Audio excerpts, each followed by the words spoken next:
ನಮಸ್ಕಾರ. ನೀವು ನೋಡ್ತಾ ಇದ್ದೀರಾ ಫ್ರೀಡಂ 19 ನ್ಯೂಸ್ ಚಾನೆಲ್.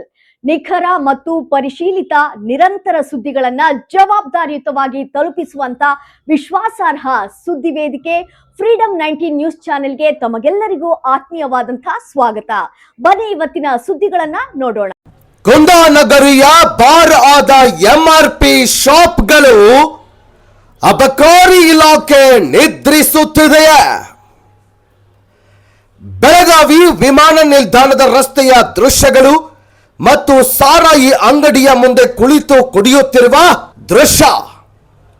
ಇದು ಕುಂದಾನಗರಿ ಬೆಳಗಾವಿಯ ವಿಮಾನ ನಿಲ್ದಾಣಕ್ಕೆ ಹೋಗುವ ದಾರಿ.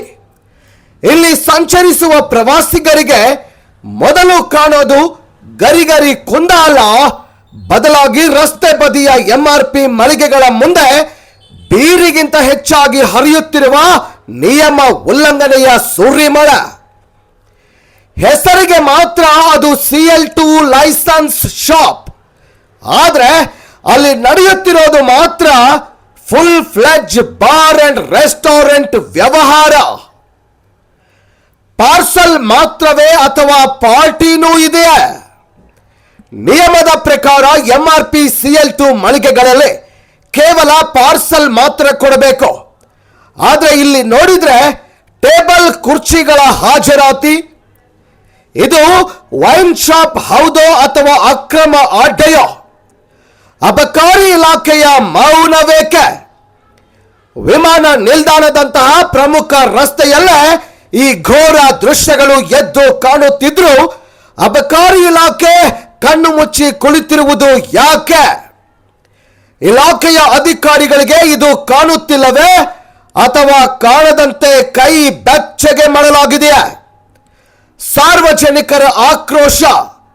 ಸಾರ್ವಜನಿಕರು ಕೇಳುತ್ತಿದ್ದಾರೆ, ಇಲಾಖೆಯು ಈ ಅಕ್ರಮಕ್ಕೆ ಬ್ರೇಕ್ ಹಾಕುತ್ತಾ ಅಥವಾ ಅವರಿಗೂ ಈ ವ್ಯವಹಾರದಲ್ಲಿ ಪಾಲಿದೆಯಾ?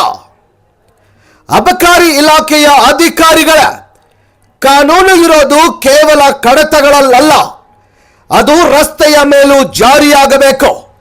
ವಿಮಾನ ನಿಲ್ದಾಣಕ್ಕೆ ಬರುವ ಪ್ರವಾಸಿಗರ ಮುಂದೆ ಬೆಳಗಾವಿಯ ಮರ್ಯಾದೆಯನ್ನು ಹರಾಜು ಹಾಕಬೇಡಿ. ಕೂಡಲೇ ಈ ಅಕ್ರಮ ಚಟುವಟಿಕೆಗಳಿಗೆ ಬ್ರೇಕ್ ಹಾಕದಿದ್ರೆ ಸಾರ್ವಜನಿಕರ ಪ್ರತಿಭಟನೆಗೆ ನೀವು ಉತ್ತರಿಸಬೇಕಾಗುತ್ತದೆ. ಬೆಳಗಾವಿಯ ವಿಮಾನ ನಿಲ್ದಾಣ ರಸ್ತೆಯಲ್ಲಿ ಅಬಕಾರಿ ನಿಯಮಗಳನ್ನ ಗಾಳಿಗೆ ತೂರಿ ಎಂಆರ್ಪಿ ಹೆಸರಿನಲ್ಲಿ ಬಾರ್ ದಂಧೆ. CL2 ಪರವಾನಗಿ ಪಡೆದು ಟೇಬಲ್ ಕುರ್ಚಿ ಹಾಕಿ ಬಿಯರ್ ಸುರಿಮಳೆ ಹರಿಸಲಾಗುತ್ತಿದೆ. ಅಬಕಾರಿ ಇಲಾಖೆಯ ನಿಮ್ಮ ಕಣ್ಣುಗಳಿಗೆ ಪೊರೆ ಬಂದಿವೆಯೇ ಅಥವಾ ಖಾಸಗಿಯವರ ಕೊಡುಗೆಯಿಂದ ಮೌನವಾಗಿದ್ದೀರಾ? ಕೂಡಲೇ ಎಚ್ಚೆತ್ತುಕೊಂಡು ಕ್ರಮ ಕೈಗೊಳ್ಳಿ. ವರದಿ ಗೌಸ್ ಸನದಿ, ಫ್ರೀಡಂ 19 ನ್ಯೂಸ್, ಬೆಳಗಾವಿ. ಕರ್ನಾಟಕದ ಪ್ರತಿಯೊಂದು ಮೂಲೆಗೂ ನಿಖರ ಮತ್ತು ಪರಿಶೀಲಿತ ಮಾಹಿತಿಯನ್ನು ಜವಾಬ್ದಾರಿಯುತವಾಗಿ ತಲುಪಿಸುವಂತಹ ಪ್ರಯತ್ನದಲ್ಲಿ ನಾವು ಸದಾ ನಿಮ್ಮ ಜೊತೆ. ಫ್ರೀಡಂ 19 ನ್ಯೂಸ್ ಚಾನೆಲ್ನ ವೀಕ್ಷಕರಿಗೆ ಧನ್ಯವಾದಗಳು. ಮತ್ತೆ ಭೇಟಿಯಾಗೋಣ ಮುಂದಿನ ಸುದ್ದಿಗಳೊಂದಿಗೆ. ನಮಸ್ಕಾರ.